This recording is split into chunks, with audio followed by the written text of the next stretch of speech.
Marami nagsasabi, truck driver lang daw kami, pero ako ang masasabi ko, bilang isang truck driver, particular sa tanker, may laki yung naibibigay namin sa komunidad. Sa loob ng 2 dekada, halos 5 or 6 na beses ako nagmamaneho ng truck sa isang linggo. Masasabi kong si Sinotrack po talaga ay napakaganda, no, sa performance.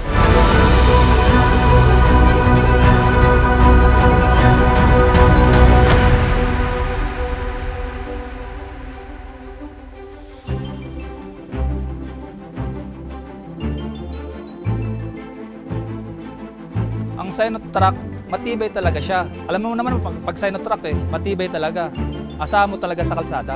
Mas modelo na yung truck na ginagamit ko. Sinotrack, masasabi ko talagang maganda. Hindi lang siya basta moderno. Safe siyang gamitin, maaasahan.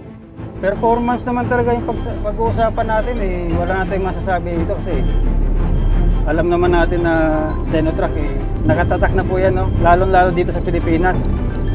Yung salamin niya, mas malawak yung nakikita ko. Hindi ko kailangang mag-alala na baka may masabi ako. Yung sa mga paahon o mga malulubak na kalsada, madali ko siyang napupuntahan kasi nga, yung lakas ng makina niya, talagang maaasahan ko. Medyo malit siyang truck, di gaya ng iba na masyadong malapad. Kung sa mga singitan at na mga maliliit na kalsada, na ipapasok ko siya ng maayos.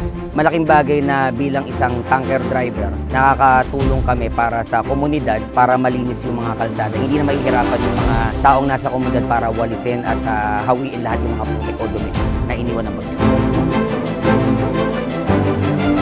Bilang driver, hindi lang produkto ang dala kong pagdiprogreso ng bawat isa. Ako, si Edson, at tiwala ako sa Sinotrack. Ako si Ryan Tutanes at tiwala ako sa Sinotrack.